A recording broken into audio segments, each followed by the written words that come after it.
이명박 박근혜 전 대통령, 이재용 삼성전자 부회장, 양승태 전 대법원장, 정치 권력과 경제 권력, 사법 권력의 최정점에 섰었던 혹은 지금도 서 있는 이들에겐 공통점이 있습니다.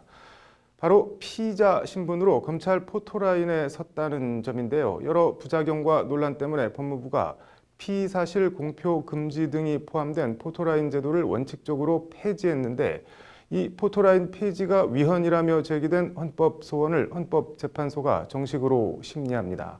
심판 쟁점이 어떻게 될지 짚어봤습니다. 장한지 기자입니다. 경찰청 신상정보공개위원회 결정으로 지난달 25일 엽기적인 성착취범 N번방 박사 조주빈의 얼굴이 언론에 공개됐습니다. 그러나 경찰에서 검찰로 송치된 조주빈은 검찰 청사 내에선 따로 포토라인에 서지 않고 바로 청사로 들어갔습니다. 지난해 10월 만들어져 12월 1일부터 시행된 법무부 훈령, 형사사건 공개금지 등에 관한 규정에 따른 조치입니다. 해당 규정 제28조 2항은 사건 관계인의 출석, 조사, 압수, 수색, 체포, 구속 등 일체의 수사 과정에 대해 언론이나 그 밖의 제3자의 촬영, 녹화, 중계 방송을 허용해서는 안 된다고 규정돼 있습니다.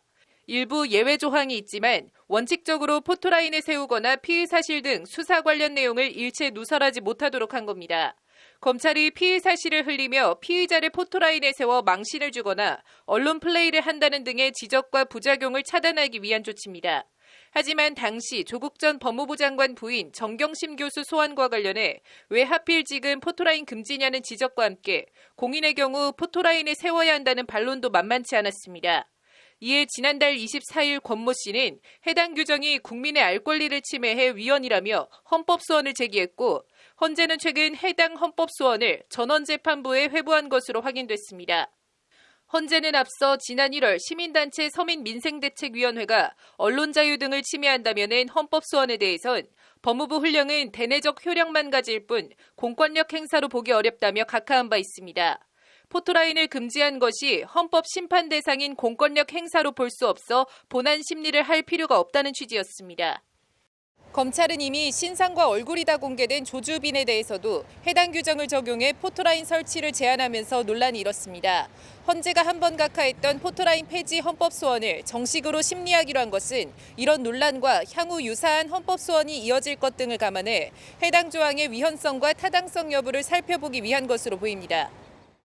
일단 심판에선 법무부가 포토라인을 제한한 것을 헌법소원 대상인 공권력의 행사로 볼 수 있는지부터 다시 가릴 것으로 보입니다. 이 경우 포토라인에 피의자를 세우는 것이 아닌 포토라인에 피의자를 세우는 것까지 공권력의 행사로 볼 수 있을지가 쟁점입니다. 사실상 되어 있는 그 힘을 갖다가 원래 없애버리겠다라는 그런 뜻이 내가 볼 땐 공권력 행사의 의미라고 보여진다면 그런 거에 대한 어떤 그 질문이죠. 그런데 이제 그 국가 공권력으로 이제 그걸 금지하겠다라고 하는 것은 다시 말해서 포토라인을 다른 사람한테 포토라인을 그어서 강요하는 행위를 금지하겠다라는 거니까. 이는 다시 애초 검찰 포토라인을 폐지한 것이 포토라인이 그동안 피의자 망신 주기 등 위법하거나 정당하지 않은 공권력 행사였다는 인식과 맞닿아 있습니다. 지금 포토라인 그어놓은 게 그 사람 보고서 강제하는 건가요? 누가 강제시켜주나요? 강제시킬 수 없잖아요. 너는 왜 강제할 권한도 없으면서 강제하느냐? 신체와 이동의 자유죠. 그거를 스톱화시켰잖아요, 지금. 근데 그런 권리가 어디서 나와요? 따라서 심판에선 언론의 자유를 통한 국민의 알 권리와 프라이버시권이나 명예훼손 같은 개인의 인격권을 두고 심리가 이뤄질 것으로 예상됩니다.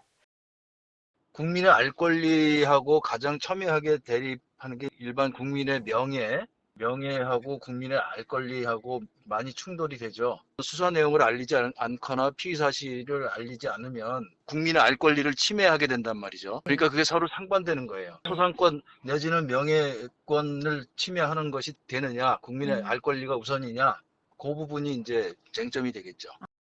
나아가 이번 헌법소원 사건은 검찰이 피의자를 적극적으로 포토라인에 세우진 않더라도 포토라인 폐지 규정을 사유로 소환 사실 자체를 알리지 않거나 소환하더라도 비밀리에 소환해 언론 취재를 차단하는 등 여러 경우의 수가 많아 치열한 논쟁이 예상됩니다.